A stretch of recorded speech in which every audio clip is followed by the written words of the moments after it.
Today on Animal Outtakes, we have lots of alligators here. Lots of alligators indeed. We're learning all about these creatures that have been around for millions of years. That's very prehistoric, isn't it? And finding out what makes them so fascinating. So I think they just fascinate people. They're just fascinating.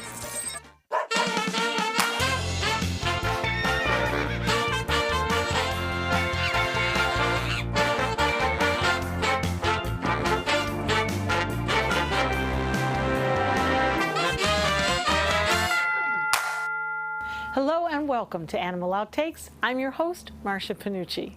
One of Florida's most iconic animals is the alligator, but these reptiles haven't always been as prominent as they are now.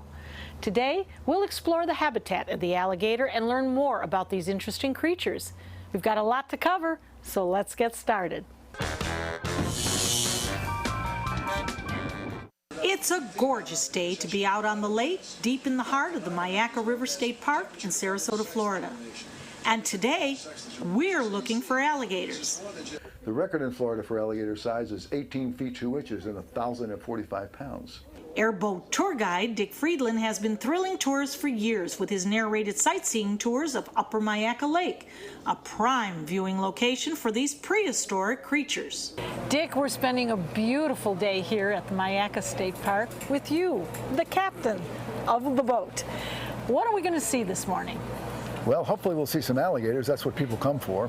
But we'll also this morning we'll also see some water hyacinth flowers, or beautiful lavender flowers we don't always see. And earlier this morning we saw a limpkin, which is a pretty rare bird, and several roseate spoonbills, which are also very rare and the only wild pink bird in Florida. Now, we mostly come on these tours because we want to see the alligators. What's the mystique? Well, that's what people want to see, all right. I guess people in Minnesota don't see many alligators, that's why. We get an awful lot of people from the upper Midwest, and we get a lot of people from all over the world. Over 400,000 visitors came through the park in 2014, mostly to see the alligators. The alligators. It's a prehistoric animal. Yeah, it is. It's been around for 200 million years. But these animals have come close to extinction before. In the 1950s, hunting and habitat destruction left the number of American alligators in the wild at an all-time low. Through a concerted effort between the U.S. Fish and Wildlife Service, along with state wildlife agencies, the alligator went from critically endangered to fully recovered in 2 decades.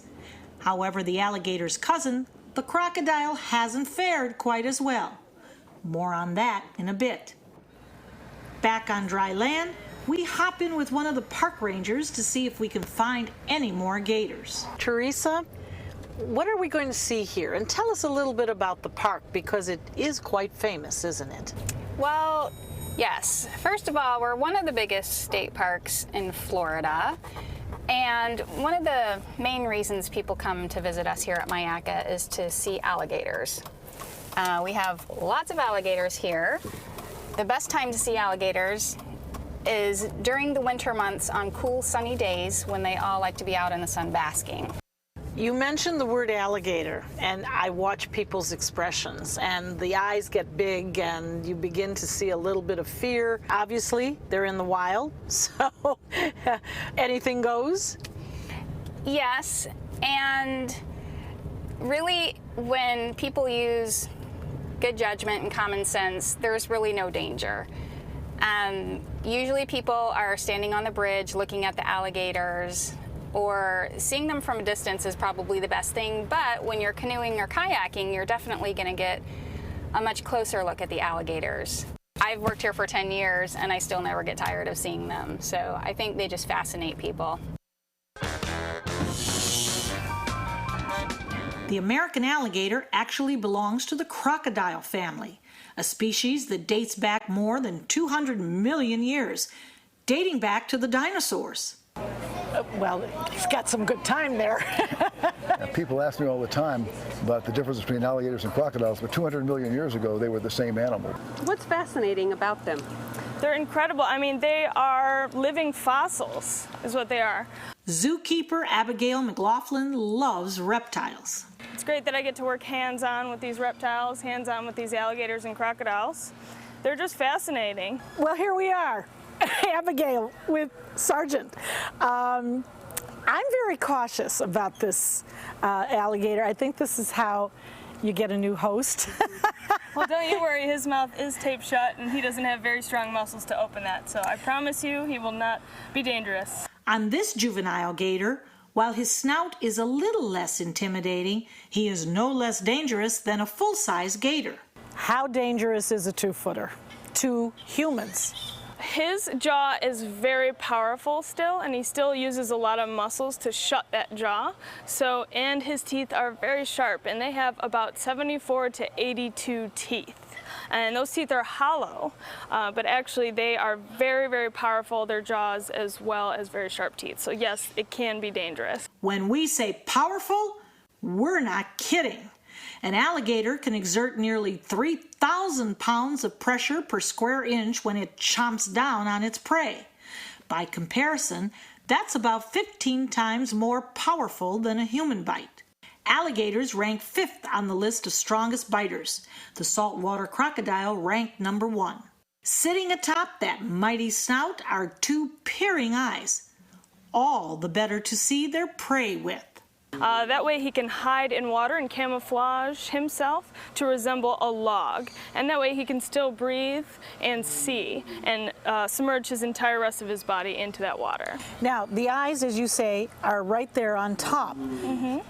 Can he do a 360, or does he have any peripheral vision, or is it straight on?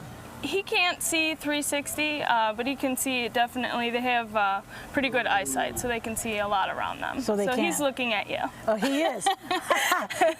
He's winking. What does that mean? Yes, he is. Still ahead on Animal Outtakes, Right, what kind of gator is this?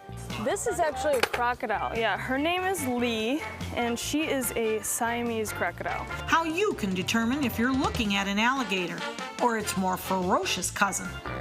But first, He's kind of rubbery, almost like a rubber toy is the way he feels. we're getting hands-on with the mighty gators and learning more about the swamps they call home. For thousands of years, we've been humans' best friend. You've been through a lot, and we've been right there with you. A dog is part of the family, a confidant, and a friend who always knows how to get into your heart. So what happens to our beloved companions when we can no longer care for them? This is why we've created Dante's Den, an innovative, state-of-the-art facility that will provide care for up to 100 dogs. Dante's Den is a community for joyful dogs. Millions of Americans face uncertainty when planning for the future of beloved pets who may well outlive them. Dante's Den is a charitable organization, so in whatever capacity you can, please lend your support so that we may continue this most wonderful work. Dante and I would like to thank you for watching and for also opening up your hearts to our wonderful community of joyful dogs. Learn about the many ways you could become involved by visiting dantesden.org.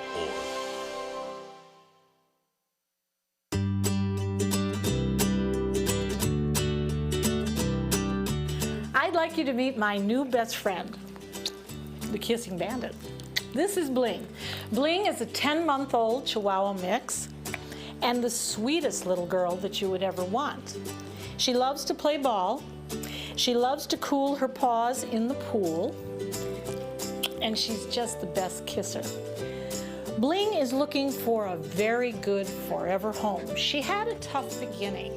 She was found in a vacant apartment with no food and no water for about 3 days.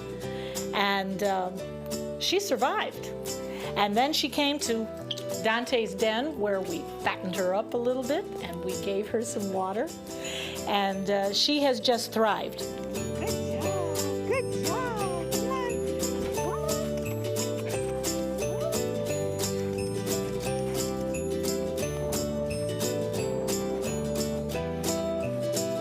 And she is the perfect dog. She loves other dogs, she loves people, and she's just the best.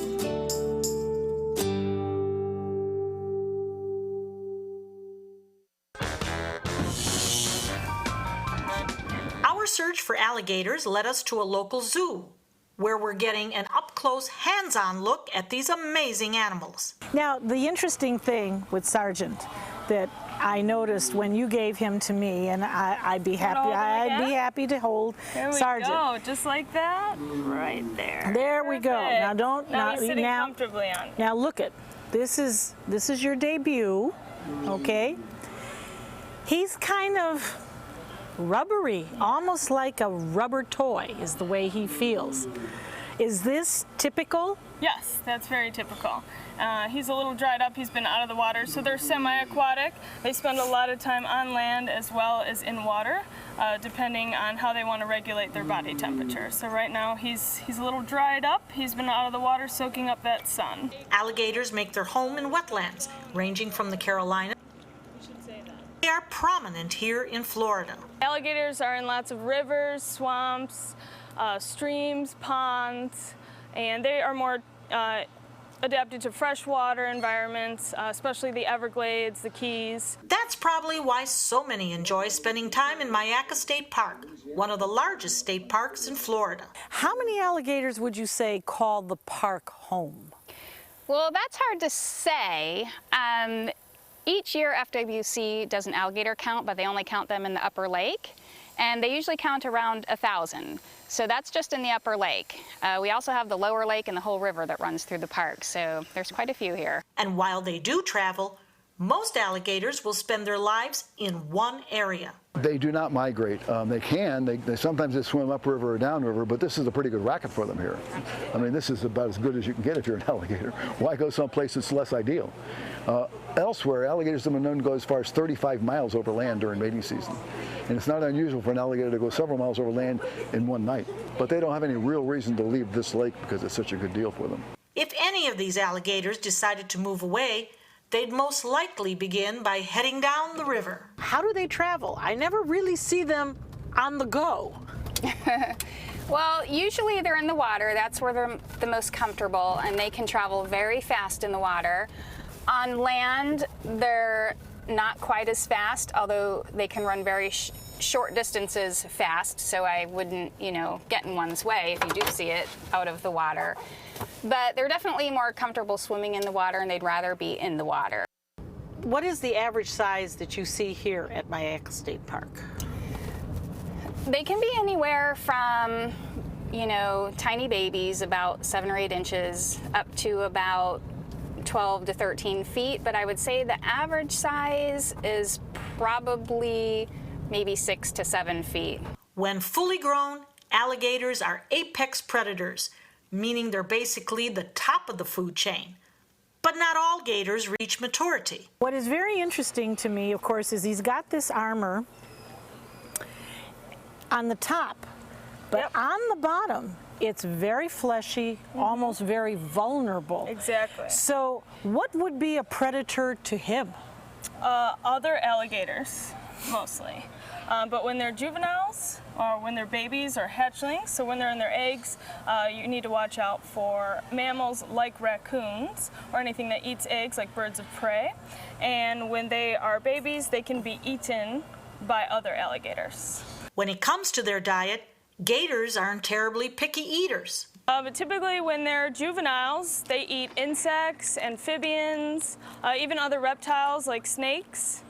And as they get older, they're going to start eating fish, as well as birds and small mammals. So these guys love fish. We actually feed them tilapia, and they find it delicious. And then when they get to be adults, pretty much anything, really. Like I said, they were apex predators, so they're going to eat lots of mammals, birds, anything that their powerful jaw can get a hold of. Being here in the Sarasota, Florida area, we know the golf courses are homes to these guys.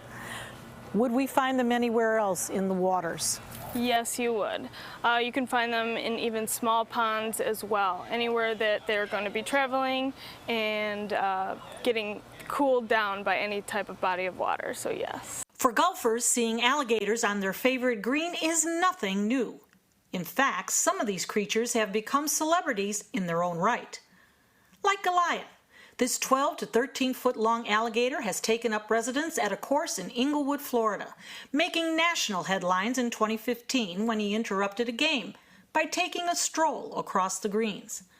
Then there was the time a slightly smaller gator challenged him for his territory on the course. A tussle ensued, and the photos again went viral. The club says they're not planning to remove Goliath or the 100 or so other gators that call it home. But what if one of these big guys crawls up to your back door? If there happens to be one in your pool or gets into your yard, on your porch or whatever, call FWC's hotline and they'll tell you what to do. And they will probably come and remove it or send a trapper? They will definitely help you out, yes. So let us discuss if we were to meet. If I was to meet Sergeant eye to eye, he's on the ground, I'm a few feet away from him. What do I do? Just don't approach them, because that's how attacks happen, and never try to feed them as well, because then they'll associate food with humans. So typically the only time that there are alligator or crocodile attacks is when people are actually going into their environment. Do you turn around and run, or do you somehow back up slowly and try to back up, and if they start hissing or showing a type of dominant behavior, or giving you any idea that they feel uncomfortable, then yes, just walk away. Okay. Now, there is an old wives' tale that if you encounter an alligator on land, don't walk in a straight line, zigzag. Is that a fallacy? I would say that's more of a myth, yes, definitely. Because if you're going to go in zigzags and he's going to go straight on, don't you think that he has more of an advantage? Perhaps. Perhaps. Do you think they're